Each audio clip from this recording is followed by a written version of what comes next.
Do you feel like the global financial system is stacked in favor of certain nations? What if a group of countries banded together to rewrite the rules of international trade and payments? That's exactly what's unfolding with BRICS, Brazil, Russia, India, China, and South Africa. Their proposed financial initiatives, including a groundbreaking payment system, are poised to reshape global finance, sparking fierce reactions from the United States. Let's break it all down. Chapter 1. The End of Dollar Dominance. For decades, the US dollar has reigned supreme in global trade and finance. But why is that such a big deal? It's not just about trade, it's about power. The dollar's dominance enables the US to control global monetary systems, impose sanctions, and even dictate the economic fate of other nations. Yet, this power doesn't come without criticism. Nations like Russia and China have long condemned the dollar's overwhelming influence, calling it a tool for economic coercion. And they're not alone. Many developing countries, particularly within BRICS, view institutions like the IMF and the World Bank as extensions of Western dominance, leaving them little room to maneuver financially. Chapter 2. How the US dollar became the king of global currency. To understand the US dollar's dominance today, we need to go back in time. The dollar's rise as the world's leading currency started after World War I and was cemented by the Bretton Woods Agreement in 1944.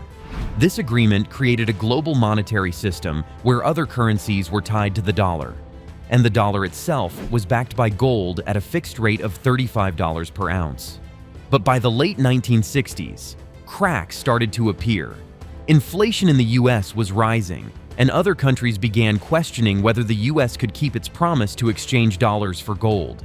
Things came to a head in 1971 when President Richard Nixon decided to abandon the gold standard, turning the dollar into a fiat currency, essentially backed only by trust in the US government. Even without the gold backing, the dollar remained the backbone of global trade and finance. Fast forward to 2023, and it still accounts for 59% of the world's foreign exchange reserves. This dominance gives the US extraordinary power, allowing it to use the dollar as a tool for both economic and political leverage. Chapter 3. The Power and Privileges of the US Dollar.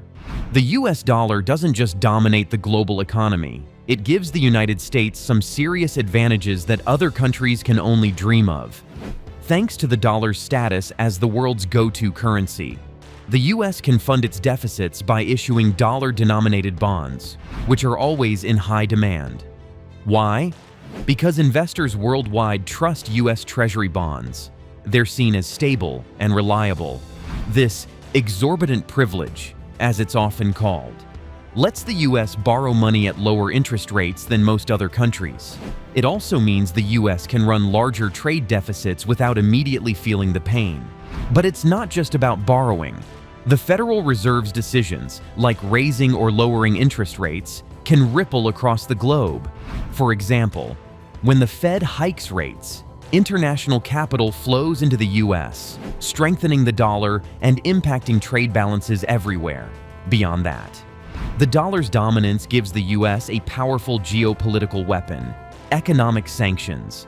By limiting access to the US financial system or freezing dollar-based assets, the US can put tremendous pressure on countries like Iran or Russia, cutting them off from international trade and finance. The dollar isn't just a currency, it's a tool for influence. The US has leveraged its control over the global financial system to advance its geopolitical goals time and again. Take Russia, for instance. After the invasion of Ukraine, the US hit Russia with sweeping sanctions, including cutting Russian banks off from SWIFT, the international messaging system for banks, and freezing Russia's central bank assets. The results? Major financial instability for Russia and a clear warning to other nations. Iran has faced similar challenges. US sanctions have severely restricted its access to foreign currency reserves and global markets, crippling its economy. Chapter 4. BRICS pushes back. The BRICS nations, representing over 40% of the world's population and contributing nearly a quarter of global GDP, are now taking decisive steps to challenge this status quo. At the heart of their efforts is the creation of alternative financial systems, such as BRICS Clear, a unified clearing platform, and local currency payment systems aimed at bypassing the dollar altogether. This isn't just a pipe dream. The 16th BRICS Summit unveiled concrete proposals to establish financial autonomy. Central to these discussions was BRICS Clear, a centralized clearing arrangement to streamline financial transactions within the bloc. By reducing reliance on Western infrastructures like Euroclear and SWIFT, BRICS hopes to shield its members from sanctions and economic coercion. Russian Finance Minister Anton Silvanov stressed the importance of integrating distributed ledger technology, like blockchain, into BRICS Clear. This technology promises secure, transparent, and efficient cross-border financial operations, reducing operational risks while enhancing economic collaboration. Chapter 5. The Power of Local Currencies. One of BRICS' most ambitious moves is the push to settle trade in local currencies. Why does this matter? Picture this. Every time a country trades in US dollars, it faces conversion fees, exposure to exchange rate volatility, and dependence on Western banking systems. By using local currencies, BRICS nations can bypass these hurdles, reducing costs and asserting financial sovereignty. This shift isn't just theoretical. BRICS members are already testing ways to trade goods and services directly in their national currencies, making their economies less vulnerable to dollar-driven policies. For example, China's cross-border interbank payment system provides a decentralized alternative to SWIFT, while initiatives like BRICS Pay and BRICS Bridge aim to facilitate transactions in national units. These complementary platforms aim to reduce the bloc's reliance on Western-centric financial systems and promote greater economic integration within BRICS. By leveraging advanced technologies, these initiatives are expected to enhance the efficiency, security, and independence of financial transactions across the bloc. Chapter 6. A multipolar financial order. These efforts are about more than just money. They're about power and geopolitics. The BRICS bloc envisions a multipolar world order where no single nation or currency dominates. This vision aligns with broader efforts to reform global governance institutions like the United Nations and the IMF, making them more inclusive of emerging economies. Russia and China have taken the lead in advocating for these changes, but the entire bloc shares a common goal: to reduce reliance on Western financial systems and create a more balanced global economic framework. With the US dollar's role as the world's reserve currency dating back to the Bretton Woods Agreement of 1944, BRICS faces an uphill battle. Yet, their collective economic heft and technological innovations give them a fighting chance. Chapter 7. US Resistance. Unsurprisingly, these developments have not gone unnoticed in Washington. The US, long accustomed to its exorbitant privilege as the issuer of the world's dominant currency, is pushing back. During his presidency, Donald Trump warned of severe consequences for nations attempting to bypass the dollar, including tariffs and economic reprisals of up to 100%. Now, with Trump back in the White House, the US is doubling down on its efforts to protect the dollar's dominance. This includes blocking BRICS initiatives like their payment systems and leveraging control over global financial networks like SWIFT to maintain the status quo. But can the US really stop this tide?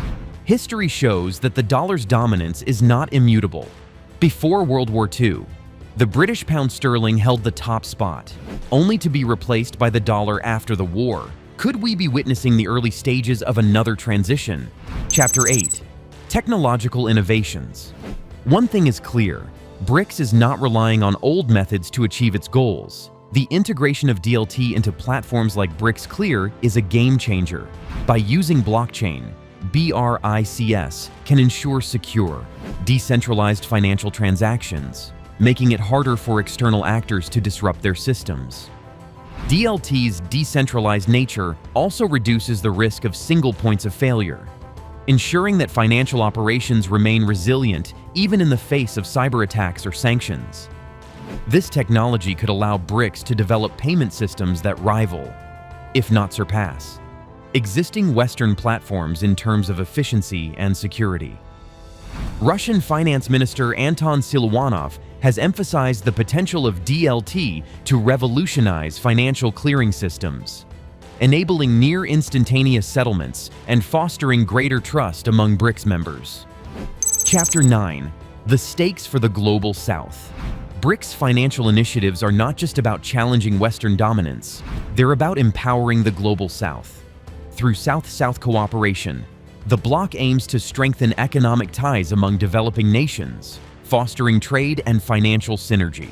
This vision aligns with broader efforts like China's Belt and Road Initiative, which seeks to build infrastructure and enhance connectivity across Asia, Africa, and Latin America by creating independent financial systems. BRICS hopes to amplify its collective influence and provide an alternative to Western-dominated models. But these efforts are not without challenges. On the one hand, these systems have the potential to significantly boost intra-bloc trade, with estimates suggesting a 5 to 7% increase in trade volumes. On the other hand, the adoption of such platforms will require overcoming regulatory, technical, and legal hurdles. Deliberations among BRICS central banks are scheduled to continue in December 2024, with discussions focusing on the design and operational readiness of these systems. While full implementation may take time, even a partial rollout could have a transformative impact on trade and finance within the bloc. Chapter 10. A Future Without the IMF? So, what does all this mean for institutions like the IMF? The rise of BRICS payment systems and financial frameworks could significantly weaken the IMF's influence, particularly if they succeed in reducing dependence on the US dollar. But the IMF is not likely to fade quietly into the background, as BRICS continues to push for reforms. The IMF and other Western institutions may be forced to adapt, potentially opening the door for more inclusive governance structures. The road ahead is uncertain, but one thing is clear: the global financial landscape is undergoing a profound transformation. The question is not whether change is coming, but how quickly and dramatically it will unfold. Do you think a world where no single currency dominates would be better? Have you ever thought about how the dominance of the dollar affects your country's economy, your savings, or even the prices you pay for goods? If you found this deep dive into BRICS and the future of global finance informative, please take a moment to like this video and subscribe to our channel. Let us know your thoughts in the comments. How do you see these changes impacting your country and the world?